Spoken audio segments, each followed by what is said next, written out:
अपनों की खातिर करना कुछ आज हमें अजर अमर कर देना है स्वराज हमें। हम नमक है महाराज, हम नमक है। नमक नहीं चंदन हो कभी, तुम तिलक हमारे माथे का। నమస్తే, నేను మీ నాగేష్. మీ జీవితంలో ఇంతవరకు ఎన్నో సినిమాలు థియేటర్లో చూడకుండా మిస్ చేసుకుని ఉంటారు. అయినా పర్వాలేదు, కానీ ఈ ఒక్క సినిమాని మాత్రం ఖచ్చితంగా థియేటర్లోనే చూడండి. మీకు ఈ పాటికే అర్థమైపోయి ఉండాలి నేను ఏ సినిమా గురించి చెప్తున్నాను. అవును, అక్షరాల నేను చెబుతున్నది చావా సినిమా గురించే. కొందరు అనుకుంటారు ఇది మరాఠా యోధుడు ఛత్రపతి శివాజీ మహారాజ్ సినిమా ఏమోనని. కానీ కాదు, అతని కుమారుడు సంభాజీ మహారాజ్ గురించిన సినిమా ఇది. ఈ సినిమా వచ్చేంత వరకు శివాజీ మహారాజ్ గురించి మాత్రమే చాలామందికి గొప్పగా తెలుసు.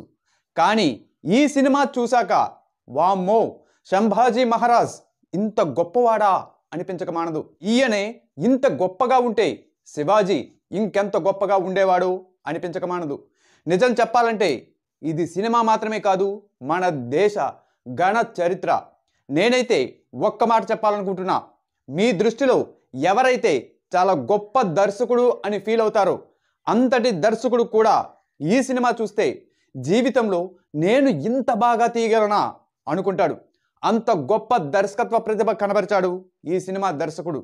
కాకపోతే ఇక్కడ మీకు ఆశ్చర్యం కలిగించే ఒక విషయం చెప్తాను. ఈ సినిమా దర్శకుడు అలాగే ఈ సినిమా హీరో ఇద్దరు నా ఎదురుగా కనబడితే ఖచ్చితంగా హీరోకే నేను సాష్టాంగ నమస్కారం చేస్తాను. వింతగా ఉన్నా ఇదే నిజం. కారణం ఏంటో తెలుసా?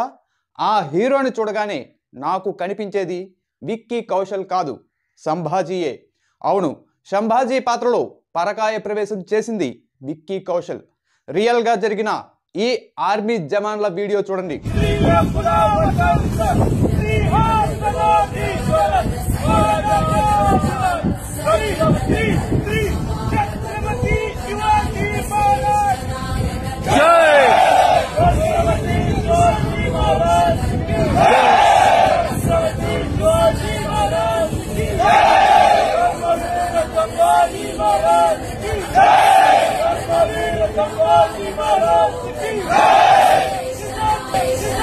చూసారు కదా, సినిమా చూసిన తర్వాత ఒక అమ్మాయి తన భావోద్వేగం చూడండి.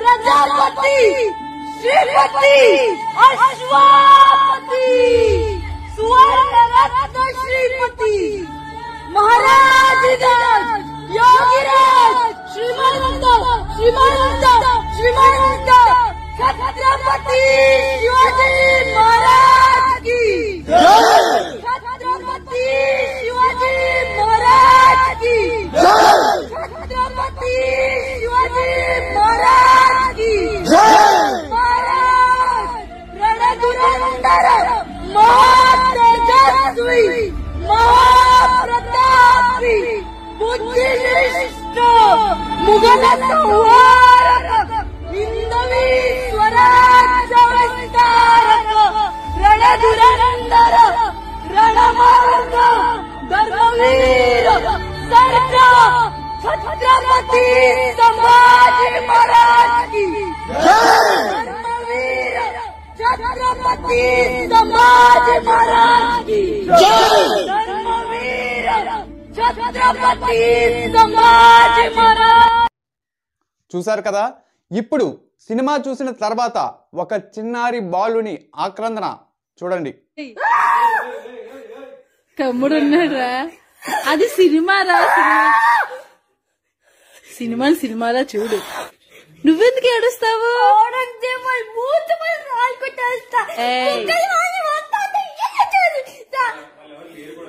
ఇప్పుడు ఎవరు లేరు నాన్న, అది ఎప్పుడో అది 500 years బ్యాక్ జరిగింది.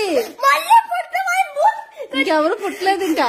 ఇప్పుడు ఎవరెందుకు సంభా ఉన్నారు, ఏం చేసినా కానీ ఏమంటారు, ఏం చేసినా కానీ తను ఏం చెప్తున్నారు, జగదంబ. ప్రే చేస్తున్నారు. అంతేగాని అన్నెసెసరీగా ఏదైనా మాట్లాడుతున్నారా? ఎవరు చేసిన మిస్టేక్ కి వాళ్ళు ఖచ్చితంగా పనిష్మెంట్స్ అనుభవిస్తారు.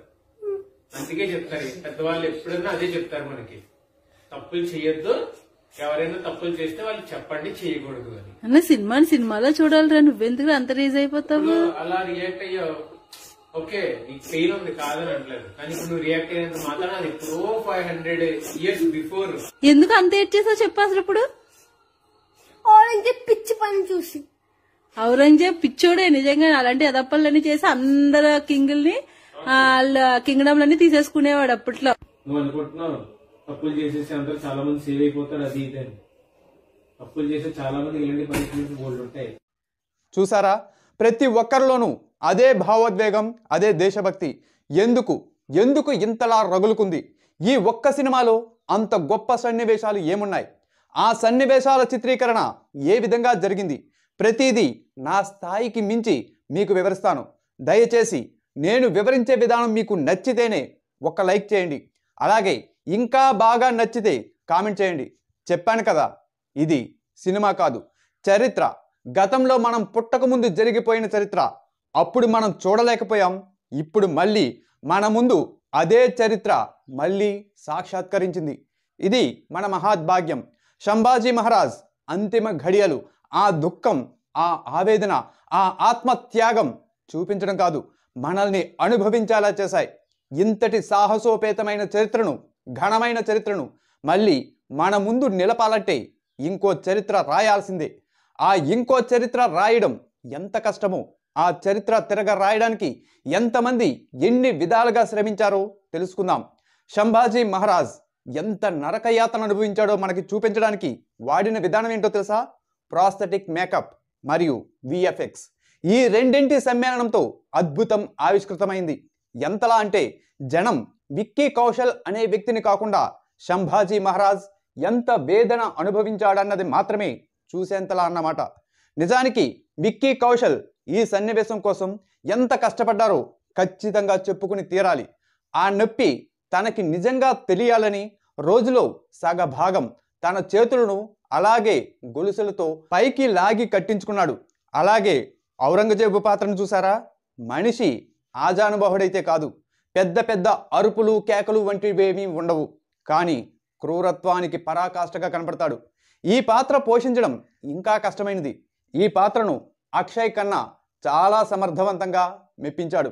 నేను గతంలో అక్షయ్ ఖన్నా సినిమాలు కొన్ని చూశాను, కానీ ఇందులో మాత్రం అతను అక్షయ్ ఖన్నా అని గుర్తించలేకపోయాను.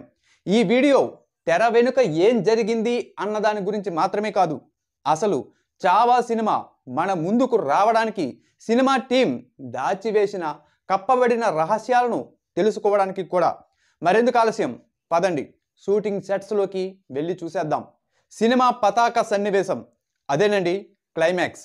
సంభాజీ మహారాజ్ 1657వ సంవత్సరంలో జన్మించి 1689లో వీరమరణం పొందారు. ఈ కాలంలో మొఘల్ సామ్రాజ్య విస్తరణే ధ్యేయంగా ఔరంగజేబు అరాచకాలు, అకృత్యాలు, విధ్వంసాలు ఒక రేంజ్లో ఉండేవి. అప్పటికే ఢిల్లీతో సహా ఉత్తరాది భారతదేశాన్ని ఆక్రమించిన ఔరంగజేబు మరాఠా సామ్రాజ్యాన్ని ఆక్రమించుకోవాలని చూశాడు. అందులో భాగంగానే సంభాజీ మహారాజ్ని బంధించి 40 రోజుల పాటు చర్మం ఒలిచి, కళ్ళు నాలుక పీకించి, ముక్కలు ముక్కలుగా నరికి చిత్రహింసలకు గురి చేసి చంపాడు. ఎంత భయంకరమైన మరణాన్ని చూపించాడంటే మృత్యువు కూడా సంభాజీ మరణాన్ని చూసి గజగజ వణికిపోయిందేమో అనేంతలా హింసించాడు. ఈ సినిమాలో చూపించింది చాలా తక్కువే, కానీ ఆ తక్కువకే చూసి తట్టుకోలేక విలవిల్లాడిపోయారు అందరూ. అంటే అదే చాలా ఎక్కువ అనేంతలా చిత్రీకరించారన్నమాట. ఇంతలా ఆ సన్నివేశాల్లో తెరపైకి తెచ్చి జీవం నింపాలంటే ఎందరూ ఎన్ని రకాలుగా శ్రమించాలో అర్థం చేసుకోవచ్చు. మొదట ఈ క్లైమాక్స్ సన్నివేశాల కోసం ఒక సెట్ తయారు చేసి వేశారు. ఈ సెట్స్లో మొఘలుల గుడారాలను నిర్మించారు. కెమెరాలు ఎక్కడెక్కడ ఉండాలో సెట్ చేసుకొని సెట్ చుట్టూ నీలిరంగు పరదాలు ఏర్పాటు చేశారు. వీటిని లూజ్ స్క్రీన్స్ అంటారు. ఈ స్క్రీన్లు వాడడం వల్ల అక్కడ వాస్తవంగా ఉన్న ప్రదేశం కంటే కూడా విశాలమైన మెరుగైన ప్రదేశం ఉన్నట్లు విఎఫ్ఎక్స్ ఆధారంగా సులభంగా చూపించవచ్చన్నమాట. చరిత్ర ఏం చెబుతోందంటే సంభాజీ మహారాజ్ ఔరంగజేబు సైన్యానికి చిక్కాడు. అప్పుడు ఔరంగజేబ్ సంభాజీ మహారాజ్ గోళ్లను పీకించివేశాడు. కళ్ళను ఎర్రగా కాల్చిన చువ్వలతో పొడిపించాడు. నాలుకను పెకలించి వేశాడు.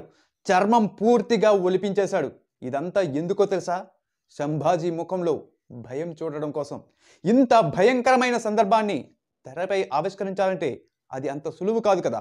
అందుకే ఒంటి నిండా రక్తం ఓడుతున్నట్లు కనిపించడానికి ప్రాస్థెటిక్ మేకప్ని వాడారు. చూస్తున్నారు కదా, ఇదే ప్రాస్థెటిక్ మేకప్. ఎంత శ్రద్ధగా ఓపికగా మేకప్ చేస్తున్నారో చూడండి. ఎంతసేపు ప్రయత్నిస్తే చివరికి ఇంతలా తుది రూపం వస్తుందో కదా. అలాగే ఈ సినిమాలో ఇంకో ముఖ్యమైన సన్నివేశం గోళ్లను కత్తిరించడం. నిజంగా గోళ్లను పెకలించేశారేమో అనిపిస్తుంది చూసేవారికి. అందుకోసం ఇదిగో ఇలా నకిలీ గోళ్లను అమర్చి దానిపై కూడా రక్తం చర్మం ఉందేమో అనిపించేలా మేకప్ మ్యాన్ చేసిన కృషి అద్భుతం. అందుకే అంతకంటే ఎక్కువ అద్భుతంగా గోళ్లను నిజంగా పెకలించేసిన బాధ వ్యక్తమైంది. ఇంకా నాలుక కత్తిరించే సన్నివేశానికి వస్తే ఇది ఇంకా అద్భుతం. అసలు అంత సహజంగా నిజంగానే నాలుకను పెకలించిన ఫీలింగ్ రావాలంటే ఏం చేయాలో బాగా శోధించి సాధించారు. చూడండి, ఒక డమ్మీ నాలుకను తయారు చేయడమే కాకుండా దానికి ఒక పైప్తో కనెక్ట్ చేశారు. ఈ పైపు ఎందుకు కనెక్ట్ చేయాల్సి వచ్చిందో తెలుసా? కేవలం నాలుకను పెకలిస్తే చాలదు, నాలుకతో పాటు కొంత రక్తం మరికొంత తెమడ పెళ్ళుబుకి రావాలి.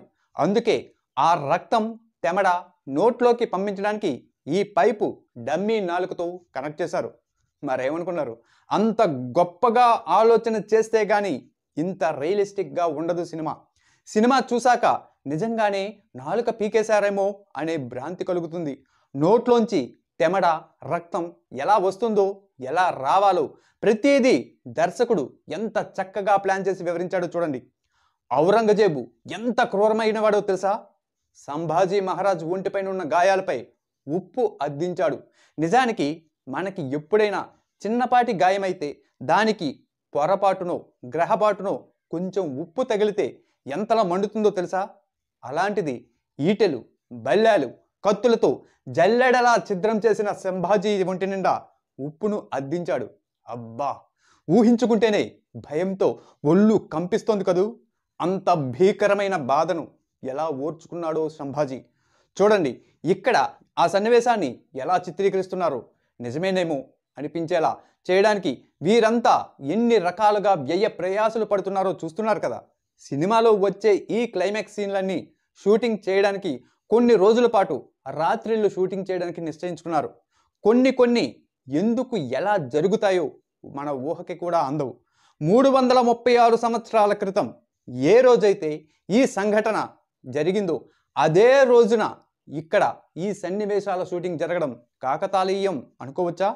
ముందుగానే చెప్పినట్లు ఒక రాత్రంతా విక్కీ కౌశల్ చేతులను గొలుసులతో పైకి లాగి కట్టి ఉంచేశారు. దీంతో షూటింగ్ చేసేటప్పుడు మళ్ళీ చేతులు కిందకి దించాల్సినప్పుడు చేతులు కిందకి వంగక చాలా నొప్పి నిజంగానే అనుభవించాడు విక్కీ కౌశల్. అంతేకాదు, భుజాలలో వచ్చిన నొప్పులు తగ్గడానికి 1.5 రోజుల పాటు షూటింగ్ ఆపేయాల్సి వచ్చింది. దీంతో వేసిన సెట్స్ అన్నీ తొలగించేశారు. 1.5 రోజుల తర్వాత మళ్ళీ మరోసారి సెట్స్ వేశారు. షూటింగ్ కూడా పునః ప్రారంభం అయ్యింది. మొత్తం నా కుటుంబం శవాల మీద నిలబడి మేము ఈ కిరీటాన్ని ధరించాము అంటూ ఔరంగజేబు నోట విన్నప్పుడు వీడెంత క్రూరుడురా అని మన ఒళ్ళు జలధరిస్తుంది. ఇప్పుడు ఇన్ని వందల సంవత్సరాల తర్వాత కూడా యావత్ భారతం వాడిని చేత్కరించుకుంటూనే ఉందంటే వాడెంత క్రూరుడు అర్థం చేసుకోవచ్చు. మరి అంత క్రూరత్వానికి ప్రతీక అయిన ఆ క్యారెక్టర్ని పోషించడం అంత సులువా? కాదు కదా. కానీ ఇంత నెగిటివ్ షేడ్స్ ఉన్న క్యారెక్టర్ని చేయడానికి అక్షయ్ ఖన్నా ఎలా ఒప్పుకున్నాడో మరి. అక్షయ్ ఖన్నాని ఔరంగజేబుగా చూపించడానికి ఎక్కువ శ్రద్ధ పెట్టాల్సి వచ్చింది. అక్షయ్ ఖన్నాకి కూడా ప్రాస్థెటిక్ మేకప్ని ఎంచుకున్నారు. ప్రీతి షీల్ అనే మేకప్ ఉమెన్ చాలా సమర్థవంతంగా తన పనితనాన్ని చేసి చూపించారు. ఈ విధమైన ఔరంగజేబు రూపాన్ని అక్షయ్ ఖన్నాలో తేవడానికి 4 గంటల సేపు మేకప్ చేయాల్సి వచ్చేది. అంతేకాదు షూటింగ్ పూర్తయ్యాక ఆ మేకప్ తొలగించడానికి కూడా గంటకు పైగా సమయం పట్టేది. తమ పనిని ఎంత శ్రద్ధగా మేకప్ ఆర్టిస్టులు చేస్తున్నారో చూడండి. అంత చక్కగా మేకప్ పూర్తి అయ్యాక డైరెక్టర్ తనకు ఏం కావాలో ఎలా కావాలో వివరించడం, అక్షయ్ ఖన్నా కూడా అంతే శ్రద్ధగా వింటూ ఉండడం చూడొచ్చు. ఈ సినిమాలోని యుద్ధ సన్నివేశాలు మనకి విజువల్ వండర్ అనిపిస్తాయి. మీకు విషయం తెలుసా? ఔరంగజేబు పాత్ర కోసం ముందు అనిల్ కపూర్ని అడిగారంట. కానీ కారణం ఏంటో కానీ ఆయన ఈ పాత్ర చేయలేదు. ఒక్కసారి ఊహించుకోండి, ఔరంగజేబు పాత్రలో అనిల్ కపూర్ ఉంటే ఎలా ఉంటుందో. అక్షయ్ ఖన్నా, అనిల్ కపూర్ ఇద్దరిలో ఔరంగజేబుగా ఎవరు బెస్ట్ అంటారు? నాకైతే అక్షయ్ ఖన్నాని చూసిన తర్వాత అనిల్ కపూర్ని ఊహించుకోవడం కష్టంగా ఉంది. కొన్ని పాత్రలు కొందరికి పెట్టి పుడతాయేమో, అందులో ఈ పాత్ర అక్షయ్ ఖన్నాని భరించింది. అవునంటారా కాదంటారా? సంగమేశ్వర్లోని యుద్ధ సన్నివేశాల గురించి తెలుసుకుందాం.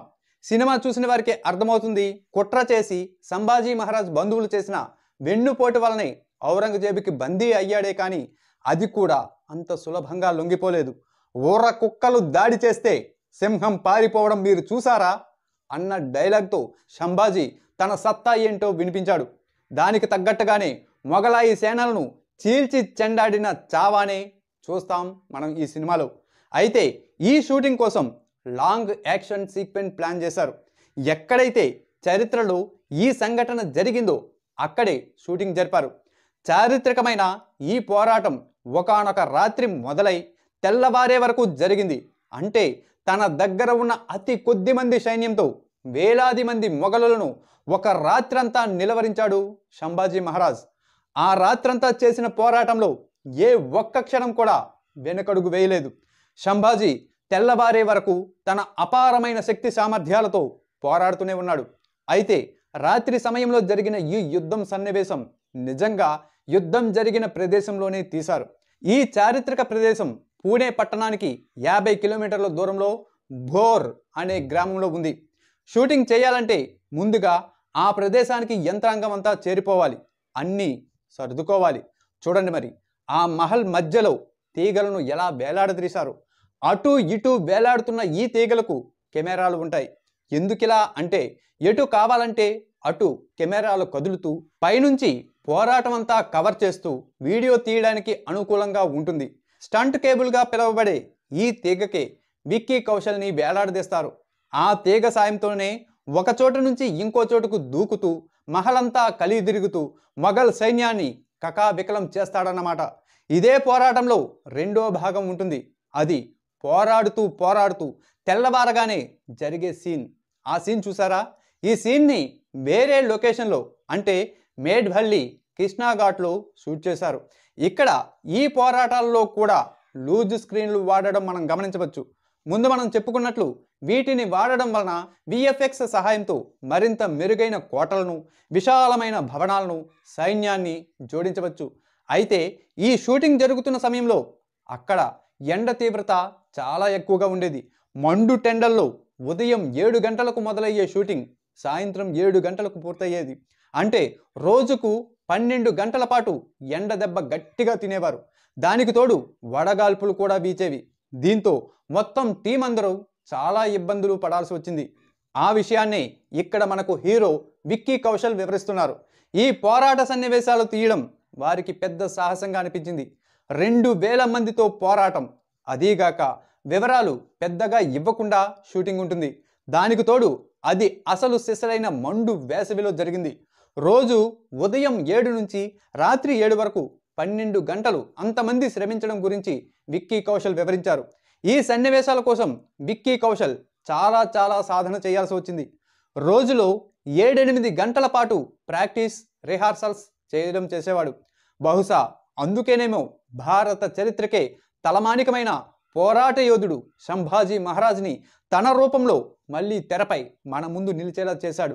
ఇక్కడ కూడా లూజ్ స్క్రీన్లు వాడడం వలన చాలా చక్కటి అవుట్పుట్ వచ్చింది. దానికి తోడు విక్కీ కౌశల్ ఎంత మంచి ప్రదర్శన కనబరుస్తున్నాడో చూడండి. అటు హీరో గురించి ఇటు విలన్ గురించి మాట్లాడుకున్నాం, బాగానే ఉంది. కానీ ఇక్కడ మనం ఇంకొకరి గురించి చెప్పుకోవాలి. అతనే వినీత్ సింగ్. సంభాజీతో పాటు పట్టుబడిన కవి కలాష్గా నటించిన ఈతని ప్రతిభ కూడా క్లైమాక్స్ని మరింత రక్తి కట్టించింది. అయితే హిందీలో ఉన్న కవితలను తెలుగులోకి యథాతథంగా అనువదించడం వలన తెలుగులో కొంత ఎబ్బెట్టుగా అనిపించింది. కానీ హిందీలో మాత్రం ఈ కవితలు మాటలు దుమ్ము లేపాయి.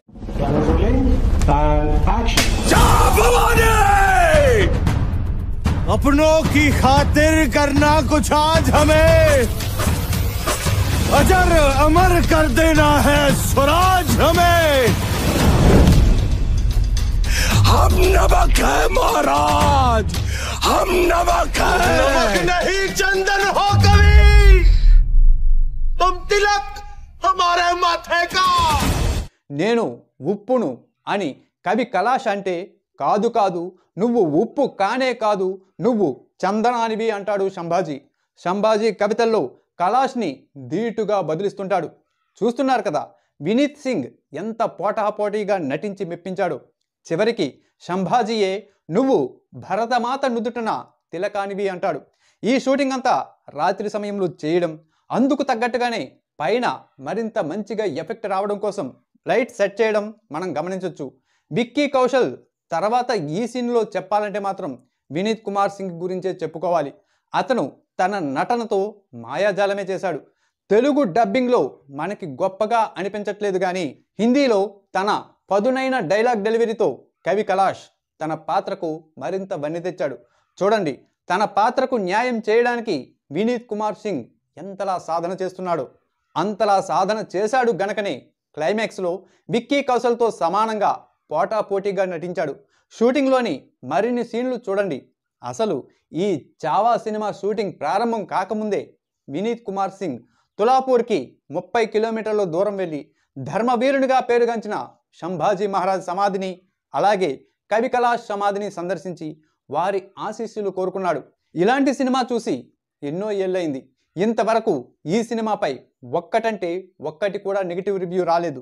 ఈ సినిమాతో బాలీవుడ్ స్థాయి మరింత పెరిగింది. కాకపోతే ఎందుకో తెలీదు విక్కీ కౌశల్ పట్ల ఇండస్ట్రీ మొత్తం అలక్ష్యంగా ఉందనిపించింది. నిజంగా అంత అద్భుతమైన నటనను ఇంకో నటుడు ఎవరైనా కనబరిచి ఉంటే ప్రముఖులంతా ప్రశంసలు కురిపించేవారు. కానీ నాకైతే ఇంతవరకు విక్కీ కౌశల్ని అంతగా ఎవరూ ప్రశంసించినట్లు కనిపించలేదు. మీకేమైనా అనిపిస్తే కామెంట్ చేయండి. మీకు గనక అతని నటన నచ్చి ఉంటే తప్పకుండా అభినందించండి. నేనైతే మాత్రం ఆయన నా ఎదురుగా కనిపిస్తే సాష్టాంగ నమస్కారం చేయాలని ఉంది. ఈ సినిమాని అన్ని ప్రాంతాల వారు తమ తమ ప్రాంతీయ భాషల్లోకి అనువదించాలని డిమాండ్ చేశారు. అందుకే మన తెలుగులో కూడా ఈ నెల 7వ తేదీన విడుదలైంది. చూసిన ప్రతి ఒక్కరూ గుండె బరువెక్కి కంటతడితో సంభాజీ మహారాజ్ని తలుచుకుని నివాళులు అర్పిస్తున్నారు. సంభాజీ మహారాజ్కి జై, శివాజీ మహారాజ్కి జై. జై హింద్.